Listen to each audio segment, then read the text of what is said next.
The following podcast by Fusion Family Wealth, LLC, Fusion, is intended for general information purposes only.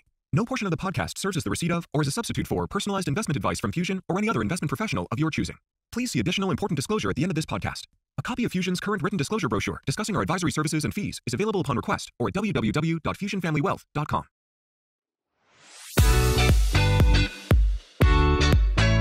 Welcome to the Crazy Wealthy Podcast with your host, Jonathan Blau. Whether you're just starting out or are an experienced investor, join Jonathan as he seeks to illuminate and demystify the complexities of making consistently rational financial decisions under conditions of uncertainty. He'll chat with professionals from the advice world, entrepreneurs, executives, and more to share fresh perspectives on making sound decisions that maximize your wealth.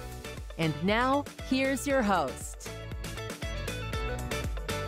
Welcome to another episode of Fix It Friday. This is Jonathan Blau, your host.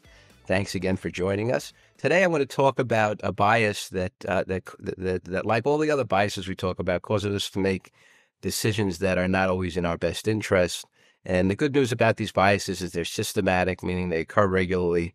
We can predict that they'll occur, so we can actually, therefore, learn how to fix them. And that's why we call Fix It Fridays. So today's bias is called the illusion of predictive value. And what's interesting about that, at least to me, I coined that phrase. I haven't published it anywhere. I haven't tried to get a trademark on it, but it's not a phrase that you'll see anywhere if you Google it, because it's something that I created. But what it refers to is the idea that we overestimate the reliability of our thoughts or the thoughts of an expert in being able to predict outcomes. One example of the illusion of predictive value, outside of believing that what our thoughts are will reflect outcomes. We may not have as much confidence in our thoughts, so we look to authorities. So, for example, in 2016, Paul Krugman, New York Times economist, wrote that right after Inauguration Day, when Donald Trump is inaugurated, he predicted there's going to be a massive global recession and the stock markets would go down somewhere south of 40%. And not only didn't his prediction hold true as to the actual outcome, but the first year following inauguration, the stock market went up the most it had gone in a single year since about 1945. So it's important not to think that our thoughts or someone else's have any efficacy in predicting actual outcomes. The outcomes very rarely will reflect anyone's thoughts because there are no facts about the future. That's always the defining characteristic of the future. So what's interesting is that I have a story that I like to relate. It's regarding a client and this particular bias that was impacting his potential decision. So around the time of March of 2020, when the global pandemic was rolling around in various iterations, the economy was shut down and we were all kind of hunkered down in our homes.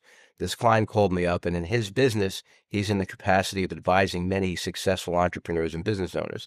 And he said to me, "My feeling, Jonathan, is I want to sell out all my equities." And I said, what is it that caused you to have that feeling?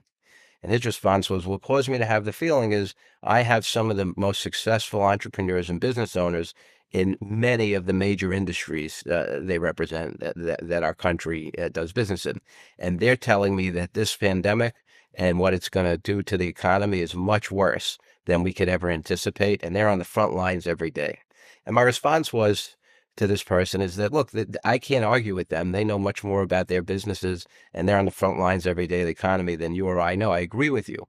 What they have no idea about is what their knowledge of those issues has to do with the future direction of stocks and the financial markets. They have no idea any more than you or I do. What I can tell you from history is that when we're down 34% in 33 days, which is where we were basically at the time I had this conversation in March of 20, the markets have likely factored in all of this bad news and likely bad outcome. And in my experience, probably has already over-factored it in relative to the long-term enduring values of the companies. Sure enough, thankfully, the client did not sell out the portfolio.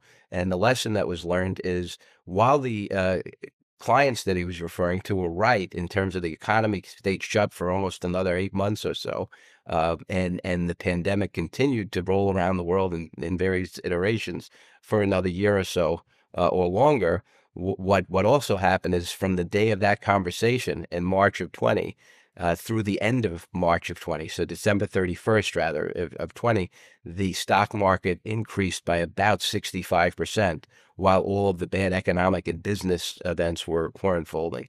So the lesson there is to not try to marry what we think about a certain area that we have expertise in to outcomes in the financial markets, and certainly not adjusting our portfolios in accordance with that. So one of the things that we need to have as a takeaway is, and I'll say it again because it's worth saying, the defining characteristic about the future is there are no facts about it. Don't assume someone who's maybe better educated in a certain area that you're interested in learning about has more facts about the future or more efficacy predicting the future than you do. They don't. Don't succumb to authority bias. Just because someone's an expert doesn't mean that their thought is a thought you should use in changing as it relates to your investment portfolio, your portfolio allocation. And remember that our experiences through life, each of us, represent, and I'm making this number up to make a point, 0.00001% of everything that's ever happened in the world. But our experiences that I just described also account for about 80% of how we think the world works. It's a very dangerous combination, and so we're always acting on a very limited knowledge base when we make decisions on these kinds of biases. When we make portfolio decisions, we should only change our portfolio under a couple of circumstances. That's when we have a major life change or when our goals or our plan change.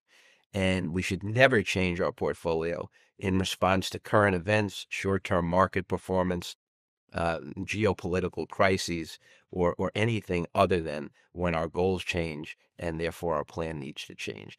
And so the maxim that we use at Fusion to help clients become good long-term investors is to say all successful investors, in our experience, are goal-focused and planning-driven. They build a portfolio that's married to their goals, and they stay to their plan continuously, always. All failed investors, in our experience, are performance-driven and market-focused. They react to almost every current event and change their portfolio in response to outside factors that have nothing to do with their long-term plan. And in my experience, those are always failed investors. So it's important to always act on your plan and never react to current events and market news. One other tip I want to give you on experts and their forecasts. There's a guy named Phil Tetlock who produced a study that showed expert forecasters are correct about 49% of the time. And so it's the same efficacy of a coin toss. What he also found, which makes it worse, is that we follow the forecasters who are either the most famous or the most intelligent sounding, and those forecasters have had the worst forecast efficacy. So it's important not to put too much credence into expert forecasts. And finally, I want to leave you with one of my favorite quotes that I think relates well to the illusion of predictive value, and it comes from Mark Twain. And Mark Twain said, "It ain't what you don't know that gets us into trouble. It's what you know for sure that just ain't so." So overconfidence leads us to relying on our thoughts and thinking that they'll reflect the outcomes that we believe in, and they never have and never will. So with that, I thank you for joining us for another episode of Fix It Friday. Look forward to being with you next time.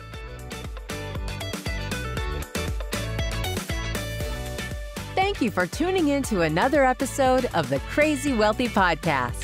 For more insights, resources, and to sign up for our newsletter, visit crazywealthypodcast.com. Until then, stay crazy wealthy.